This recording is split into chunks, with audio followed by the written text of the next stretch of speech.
빛이 우리 마음 가운데 비치기 전에는 하나님은 더듬어서 찾아가는 그런 하나님이셨습니다. 하지만 빛으로 우리에게 오셔서 어두운 곳에 계시는 분이 아니라 항상 밝음만 있으신 분이시고 어둠에 있었던 것은 우리라는 것을 깨닫습니다. 빛의 하나님이시고 어둠이 조금도 없으신 그런 하나님이십니다. 하나님을 예배합니다. 찬양합니다. 하나님께서 오랜 기다림 끝에 찾아내시고 빛 가운데로 인도하셨습니다. 빛의 노래로서 빛 되신 주님을 예배합니다. 찬양합니다. 영광 가운데 임하여 주시고 저희가 드리는 기도와 찬양과 간구가 주 앞에 연락되기를 원합니다. 예수님의 이름으로 기도드립니다. 아멘. 하나님 앞에 찬양 드리겠습니다.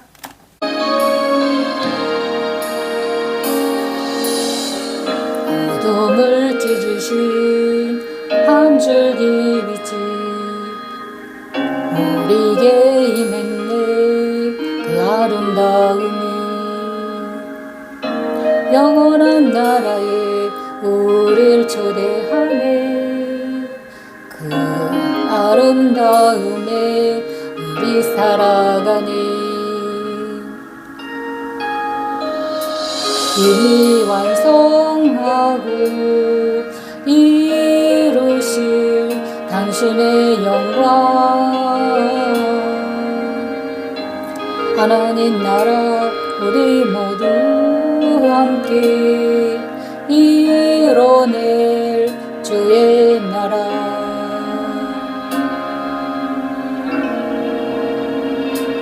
영원한 교제에 우릴 초대하네.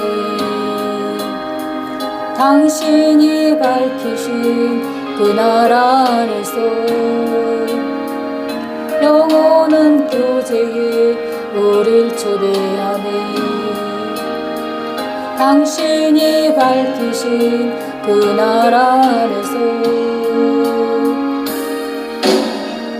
사랑이 찾아오지 못할 것 같던 곳, 빛이 절대 변하지 못할 것 같던 곳, 지치지 않는 그 사랑이 찾아내 밝히시네. 사랑이 찾아오지 못할 것 같던 곳, 빛이 절대 바라지 못할 것 같던 곳, 지치지 않는 그 사랑이 찾아내 밝히시네.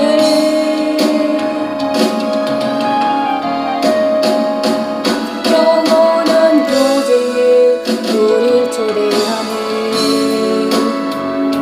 당신이 밝히신 그 나라 안에서 영원한 교제에 우릴 초대하네. 당신이 밝히신 그 나라 안에서 영원한 교제에 우릴 초대하네. 당신이 밝히신 그 나라 안에서 영원한 교제에 우릴 초대하네. 당신이 밝히신 그 나라 안에서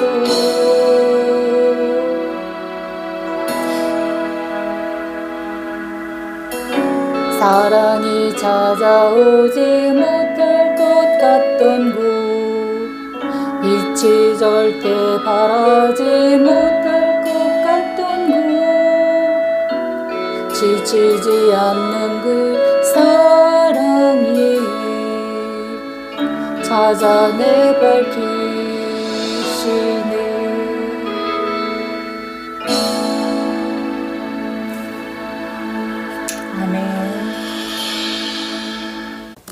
사람들은 하나님을 만나기를 사모합니다.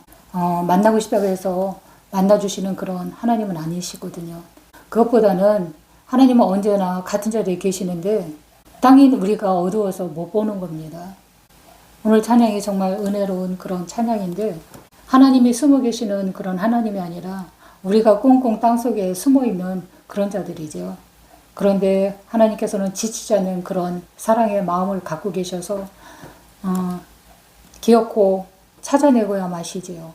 그래서 흙 속에 있는 보물을 찾듯이 찾아내어서 털어주시고 닦아주시고 다시 자녀로서 회복시켜주시고 또 그 나라 원래 있던 그 자리로 우리를 데려가십니다.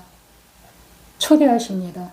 응하지를 않으니까 어두운 곳을 더 좋아하는 그런 속성을 우리가 버리지 못하고 있으니까 있던 곳으로 가는데도 불구하고 초대를 하시는 것입니다.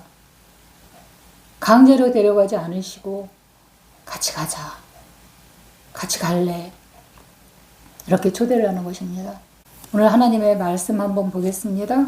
창세기 1장 24절에서 26절까지입니다. 제가 봉독하겠습니다.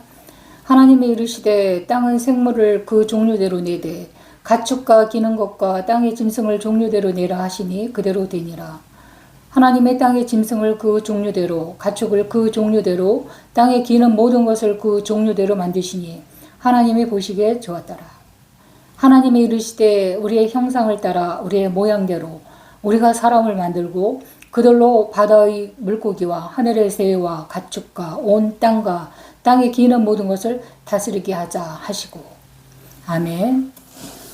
오늘 하나님의 말씀 제목은 여섯째 날의 기적입니다. 여러분은 기적을 믿으시나요? 많은 기적과 이적을 행해왔습니다.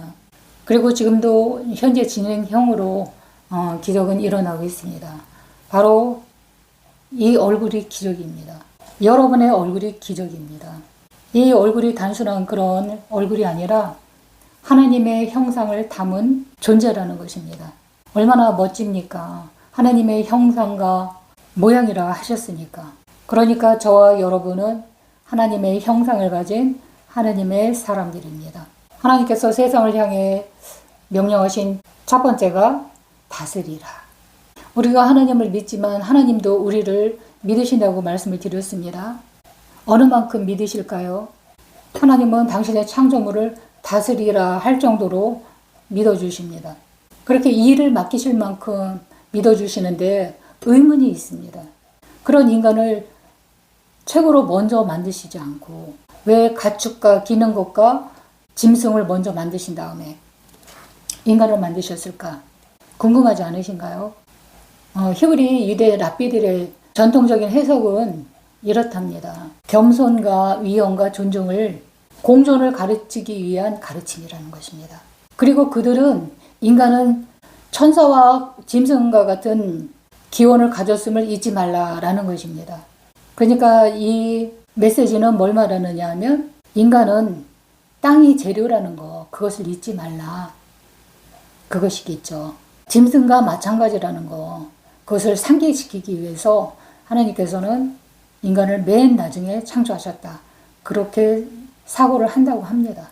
하나님은 모기나 곤충이나 땅에 기는 것이 너보다 몇 시간 전에 태어났다는 거, 먼저 창조되었다는 것을 말씀하실 것입니다. 그러면 인간이 정말 또 쓸데없는 생각에 또 빠지겠죠.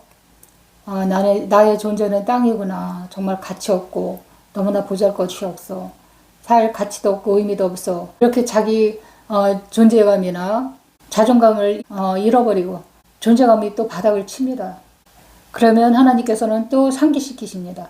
너를 위해서 온 우주가 6일 동안 준비되었다 라고 주장하실 것이랍니다. 제가 설교하는 그 패턴도 바로 이런 것인데 저 자신을 포함한 많은 사람들이 자존감이 매우 낮습니다. 우리나라는 전통적인 유교 교육을 받고 자랐습니다. 유교 문화라는 것이 인간을 존중하는 그런 사상은 아니었습니다. 특히나 그 조상들을 위하고 윗 어른들 이런 분은 굉장히 존중을 하면서 어린아이들을 키울 때는 자존감을 아예 뭉개버렸죠. 자존감을 키워줘야지 걔가 자존감이 높은 아이로 나의 가치를 나 참 소중한 사람이구나, 사랑받고 있구나 이런 마음으로 성장을 하면 곧게 잘 크죠. 바른 심성을 가지고 크는데 그렇지가 않았죠. 아이들은 어른의 소모품 정도로 알았죠. 전래 동화 같은 거를 봐도 저는 너무 끔찍하더라고요. 늙은 부모에게 효도하는 거 참 좋지만 흉년에 먹을 것이 없자 어머니께 자기 아들을 가마솥에 삶아서 음식으로 드리는 거, 이런 게 굉장히 많거든요. 인간은 애기나 청년이나 노인이나 다 똑같은 귀한 생명이거든요. 같은 것이거든요. 그런데 어른들의 생명은 존중을 받아야 되고 아이의 생명은 멸시를 받고 또 자기 소모품 정도로 생각하는 것이 우리나라 그 유교의 사고였습니다. 그래서 요즘은 그런 전래동화 안 읽어줍니다. 그 아이가 그 동화를 들으면 얼마나 슬프겠습니까? 그러면 하나님은 나를 어떤 존재로 보시나? 이것이 가장 중요하죠. 만드신 분이니까. 우리는 천사보다도 더 중요한 그런 존재입니다. 천사가 수정드는 그런 사람들이라니까요. 천사 보이지 않지만 천사를 붙여주셨습니다. 수정 들도록. 너희는 존귀한 존재이니 짐승처럼 살지 말고 하나님의 상속자로 살아라. 이것이 하나님의 마음입니다. 그래서 하나님이 정말 좋으신 분이십니다. 그래서 저는 하나님을 너무 사랑합니다. 아무도 날 귀하게 여기지 않는데 나를 만드신, 그리고 우주 만물을 만드신 창조주 하나님이 나를 사랑한다고 하시니까 이 얼마나 놀라운 그런 축복입니까? 창세기 1장 24절에 보면 창조자의 주체가 다릅니다. 짐승은 창조자에게 위임받은 땅이 만듭니다. 땅은 생물을 그 종류대로 내대 가축과 기는 것과 땅의 짐승을 종류대로 내라 하시니, 재질을 말하는 것입니다. 땅에 사람이 무슨 능력이 있어서 이것들을 생물을 내놓겠습니까? 채소를 내놓을 수가 있겠습니까? 나무를 만들 수가 있습니까? 그런데 땅 보고 내라고 하나님은 거듭거듭 말씀을 하시거든요. 그러니까 위임을 하셨다라는 뜻입니다. 그런데 인간은 창조주 하나님이 직접 손으로 만드셨습니다. 그 얼굴을 하나님의 형상과 모양대로 만드시고 하나님의 영, 그 숨을 코에 불어넣어서 살아나게 하셨다. 생명되게 하셨다라고 합니다. 종류대로 가축, 기는 것, 짐승을 만드셨지만 인간은 종류대로가 아니라 우리의 형상을 따라 창조하자. 그러니까 하나님의 피, 하나님의 DNA, 그것이 그대로 우리에게 온 것입니다. 그래서 전통 신학자들은 하나님처럼 생각하고 느끼고 결정할 수 있는 인격적인 존재라고 합니다. 하나님께서는 지정의가 있으시거든요. 그러니까 그 지정의가 인간에게도 있습니다. 그리고 하나님처럼 거룩하게 살 수 있는 영적 본능을 가진 존재라는 그런 뜻입니다. 유대 히브리 그 랍비들은 하나님의 형상을 따라라는 그 말씀을 하나님의 실체라면 우리는 그림자로 봤습니다. 그러니까 인간은 하나님이 하시는 일을 이 땅에 그대로 투영하는 것, 그걸 받아서 그대로 표현하는 것, 그런 존재라고 보았습니다. 그러니까 보이지 않는 하나님의 통치권을 가시적으로 보여주는 살아있는 동상이다 라는 것이죠. 그러니까 인간이 서 있는 그 자리가 하나님의 통치 영역이다, 이런 말씀입니다. 6일 동안 창조하신 후에 동물과 유일한 차이점은 다스리라에 있습니다. 하나님은 우리에게 사명을 주실 때 그냥 사명을 감당해라 하지 않으시고 능력 주시고 그 상황을 만들어서 행할 수 있도록 조건을 다 제시를 해주십니다. 다스리기 위해서는 하나님의 형상과 모양이 따라야 되겠죠. 여기서 하나님의 형상과 모양의 차이점에 대해서 한번 알아보기로 하겠습니다. 하나님의 형상이라는 것은 하나님의 그런 외적인 그림자나 동상, 신분, 자격증 같이 이런 것이 주어진다는 그런 외적인 표현입니다. 그러니까 예를 들면 광화문에 이순신 동상이 있습니다. 누가 봐도 이것은 이순신이야 라고 하죠. 그냥 형상만 있는 거죠. 그 자체가 이순신은 아니죠. 이미 이 땅에 없는 사람이지 않습니까? 살아서 싸움자라는 그런 이순신이 아니라 그냥 그런 자격을 가졌던 그런 동상이다 라는 것이죠. 그럼 모양은 뭘까? 행할 수 있는 능력, 실력 이것을 말합니다. 그러니까 성품을 말하는 거죠. 내면적인 거 그것을 말하는 것입니다. 우리가 운전을 요새 누구나 다 합니다. 그런 그 운전 면허증을 가져야지 운전을 합니다. 형상은 면허증을 갖추는 거나 같습니다. 하지만 모양은 운전할 수 있는 능력, 실력을 말하는 것입니다. 아무리 면허증을 가져도 운전을 할 수 있는 그런 실력이 없으면 사고 칩니다. 예를 한번 들어보겠습니다. 사울왕, 다윗, 모세. 여기에서 형상은 있으나 모양은 없는 사람. 형상은 없는데 모양은 있는 능력 있는 사람. 그리고 처음에는 형상을 가졌다가 잃어버리고 후에 다시 하나님께서 부르셔서 형상을 회복시키시고 또 모양을 갖추게 하셔서 지도자로 만든 사람이 있습니다. 누구냐면 모세입니다. 사울왕이 있습니다. 이 사울왕은 형상은 갖췄습니다. 그런데 모양이 없는 사람입니다. 그의 신분은 왕이라는 거 확실하죠? 하나님께서 기름 부어서 세운 왕입니다. 그것은 누구나 압니다. 궁궐 안에서 살고 또 왕의 신분을 말해주는 화려한 의상을 입었습니다. 그리고 군사를 다스릴 수 있는 통치권을 가지고 있었습니다. 그런데 모양이 무너졌습니다. 하나님의 성품을 갖추지 못했다는 것이죠. 이 사울왕은 하나님을 믿지 못합니다. 믿음이 없기 때문에 그의 행동은 불순종으로 나타납니다. 사무엘 13장에 보면 전투가 있었습니다. 전투에 앞서서 단을 쌓고 번제를 드린 다음에 전투를 했습니다. 예전에는. 그러니까 제사장이 와야지 전쟁도 수행을 하는 거였는데 사무엘이 7일 동안을 기다렸는데도 나타나지를 않습니다. 그러니까 기다리다 지쳐갖고 사울왕이 재물을 갖고 오라. 내가 번제를 드려야 되겠다. 라고 했습니다. 단을 쌓고 번제를 드렸습니다. 마음이 얼마나 조급했으면 제사장이 드려야 될 왕인 사울이 직접 드리겠습니까? 그런데 번제를 드리자마자 사무엘이 헐레벌떡합니다. 이 현장을 다 봤겠죠. 그러니까 꾸짖습니다. 왕이시여, 왕이 하는 일이 적어서 제사장의 일까지 탐하십니까? 꾸짖습니다. 그리고서 한탄을 합니다. 하나님께서는 이스라엘 나라를 사울 왕 당신에게 주려고 했었는데 끝났습니다. 하나님께서 당신을 버리셨습니다. 라고 선포를 합니다.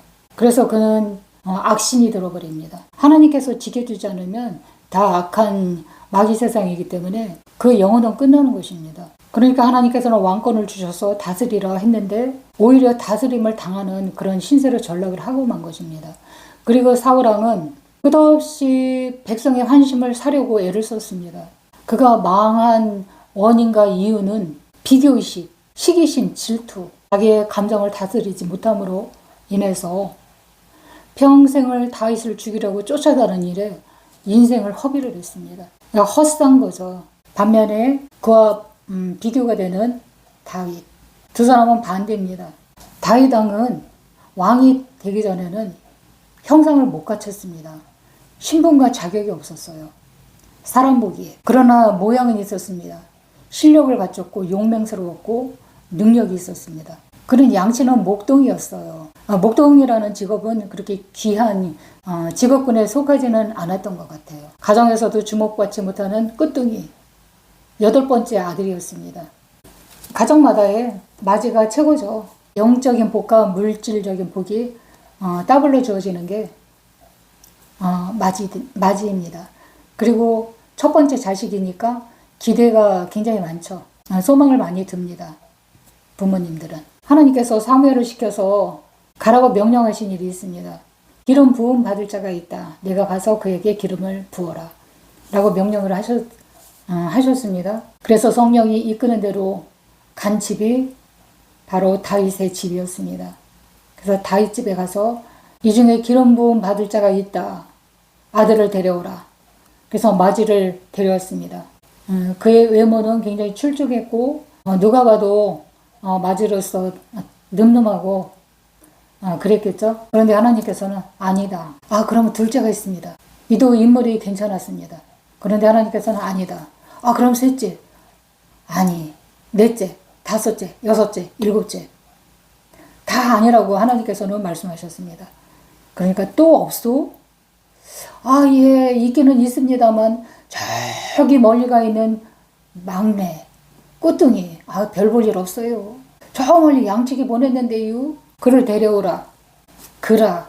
기름을 부어라. 이렇게 하나님께서는 저 멀리 뚝 떨어져 있는 그런 자도 지치지 않고 찾아내십니다.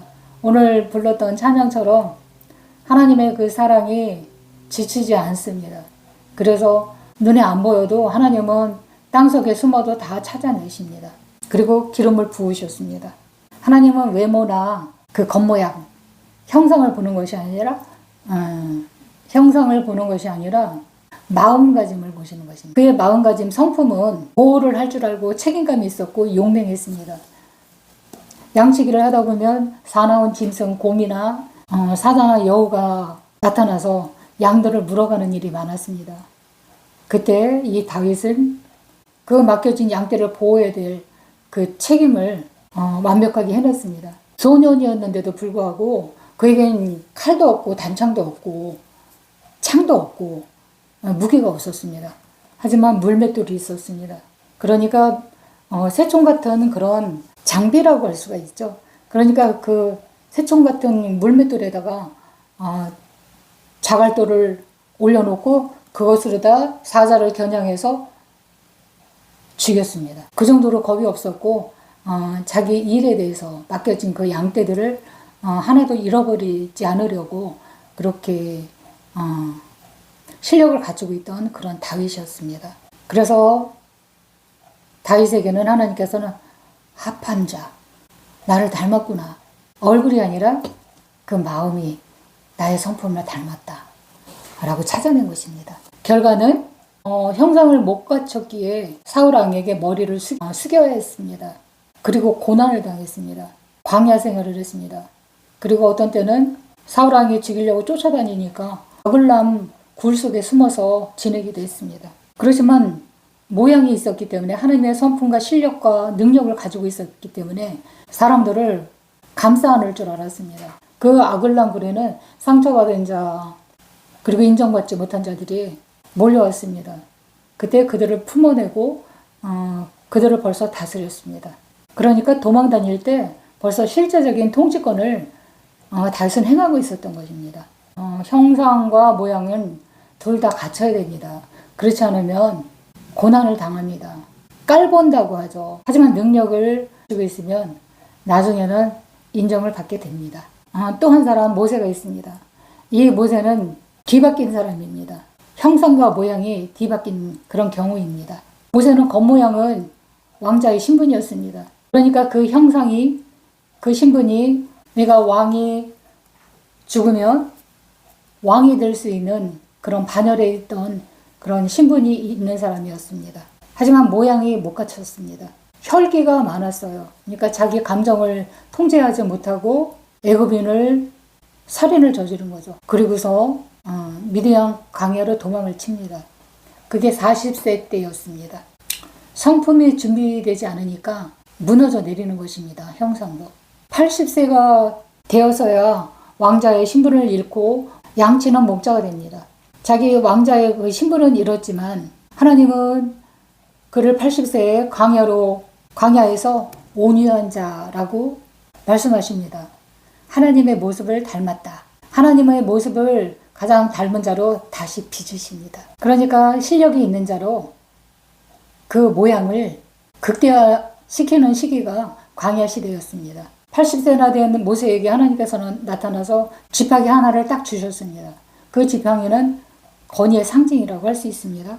그래서 비로소 80세에 이르러서야 모양과 형상이 두루 갖춰진 그런 사람으로 다시 빚어진 것입니다. 고난을 겪어봐야 세상 쓴맛도 알고 옳고 그름도 판단하고 자기 마음도 다스리는 그런 늦철이 든다는 그런 속담도 있죠. 사람은 잘 안 바뀌는데 하나님 손에 붙들리면 바뀝니다. 그러니까 처음에는 사울과 비슷하지만 그 속마음은 사울과 달랐습니다. 자기 백성을 사랑하는 마음이 속 깊은 곳에 있었습니다. 살인을 저지른 이유도 자기 백성을 너무 사랑해서 애굽인을 쳐 죽인 것입니다. 그러니까 하나님께서는 그 결과는 살인으로 나타났지만 그 중심을 보신 것입니다. 아, 이 속에 사람을 사랑하는 마음이 있구나. 보호할 줄 알고 책임감이 있구나. 이것을 보신 것이죠. 그래서 위대한 광야에서 고된 훈련을 받았습니다. 그런 다음에 세상적인 그런 형상은 잃어버렸지만 능력을 갖추게 된 것입니다. 그러니까 형상과 모양은 균형을 맞춰야 됩니다. 둘 다 못 갖추면 고난이 올 수도 있고, 우리에게는 하나님의 형상과 모양이 있습니다. 그런데 잃어버렸죠. 우리가 지금 가는 이런 여정은 그 하나님의 형상과 모양을 회복하는 그런 훈련 과정이라고 할 수가 있겠습니다. 그래서 하나님께서 주신 형상을 회복하기 위해서는 우리가 할 일이 있죠. 세상의 관점에 기준을 두지 말 것. 그러니까 세상의 뉴스는 정말 절망스럽습니다. 나라가 곧 망할 것 같고, 또 SNS에 올려놓은 거 보면 남들은 다 행복해. 그리고 맨날 여행도 다녀. 나만 처진 것 같아. 나만 능력이 없는 것 같아. 이런 생각이 듭니다.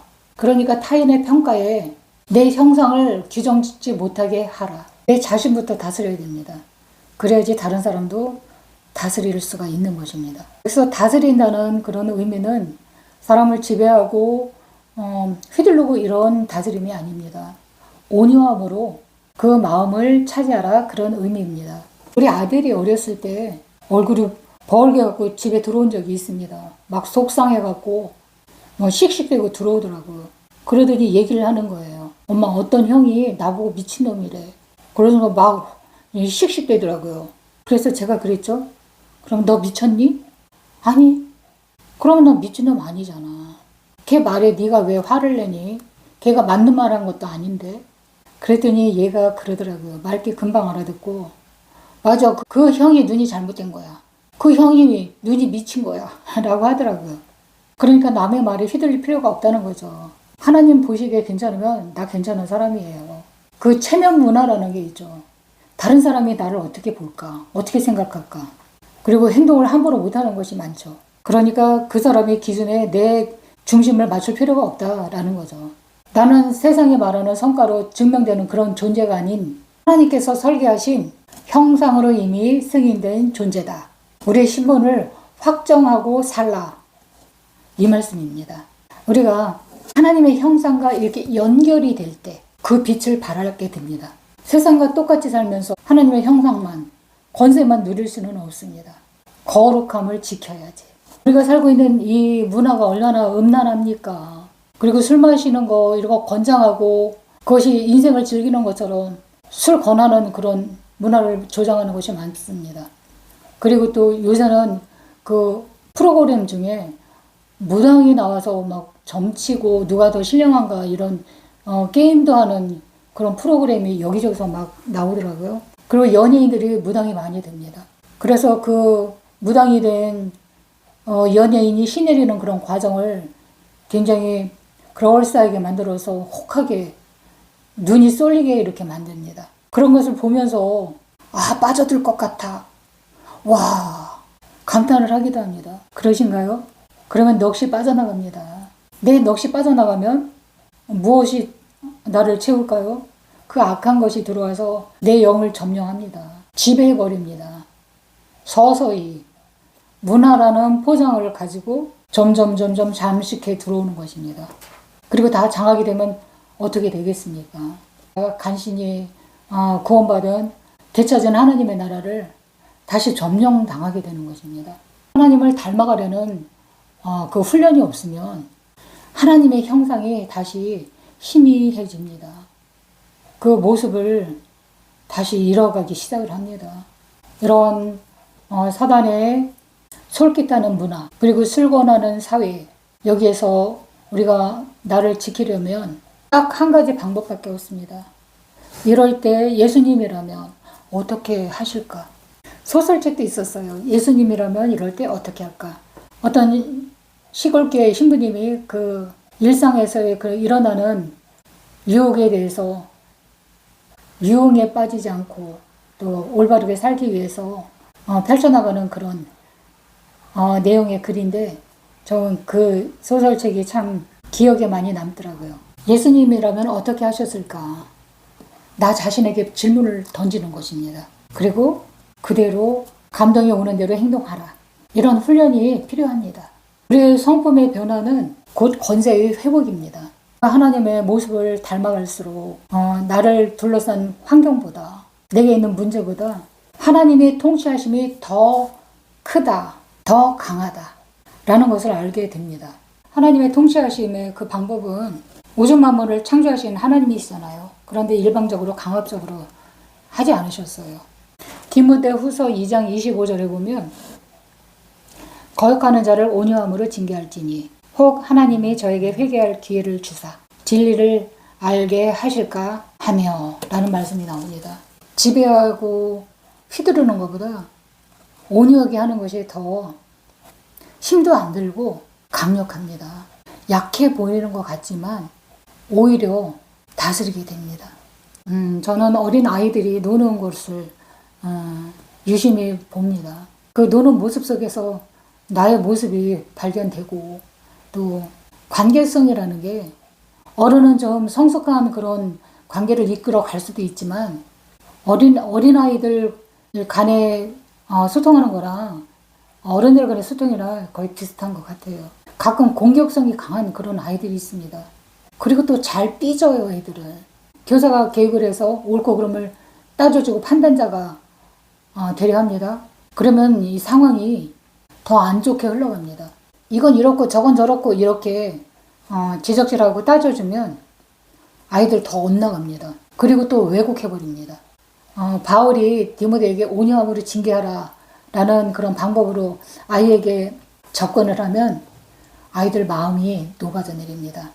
공격성이 있는 아이들은 집안에서 그런 분위기를 배워온 거예요. 적절한 표현 방법을 모르니까 이거 화내고 때리고 이런 방법으로 나타나는 건데 분명 원인이 있겠죠. 일단은 아이를 감싸 안아줍니다. 그러면 아이는 혼낼 줄 알았는데 안아주니까 오히려 더 쑥스러워합니다. 그러면 내가 너를 이해해. 내가 친구에게 심하게 했던 거, 네 마음이 많이 속상했었구나. 이해를 해주면 아이들이 마음이 녹아집니다. 그리고 그 공격하고 싶었던 마음, 그 경직된 이런 분위기, 이런 것이 녹아집니다. 그리고서 얼굴이 환해집니다. 나를 이해해주는 사람이 있구나. 그리고 이럴 때는 이렇게 하면 되겠구나. 라는 것을 하나씩 배워 나가는 것입니다. 사회나 직장 생활에도 마찬가지 아니겠습니까? 나와 남이 다를 수밖에 없죠. 그렇다고 틀린 것과 아닌 것은 구분을 해야 되겠죠. 다른 것에 대해서는 그냥 이해하고 이해해주면 되는데 내가 이해를 못 해주고 못 품어서 관계에 그 어려움이 생기는 거 아니겠습니까? 서로의 주장이 팽팽하다 보면 이 관계가 좁혀지지 못합니다. 친하게 지낼 수 없습니다. 상대에게서 하나님의 형상을 찾는 노력, 이것이 필요하겠죠. 사람에게는 위대한 가능성이 있다. 그것을 저는 믿습니다. 지금 우리는 완성된 그런 사람은 아닙니다. 완성돼가는 과정 속에 있는 사람들이고 사람들과의 관계에서 이해받지 못하고 이해 못하는 그런 상황도 있습니다. 하지만 우리 속에는 하나님의 형상과 모양이 있기 때문에 위대한 가능성이 있는 것입니다. 저는 그것을 믿습니다. 더디더라도 느릿느릿 천천히 가는 것 같을지라도 언젠가는 그가 나를 변화시키십니다. He's changing me. 예수님께서 나의 성품을 변화시킵니다. 그러므로 우리는 희미해진 하나님의 형상과 모양을 조금씩 회복하고 선명한 그런 모습으로 변해가고 있는 것이라고 믿습니다.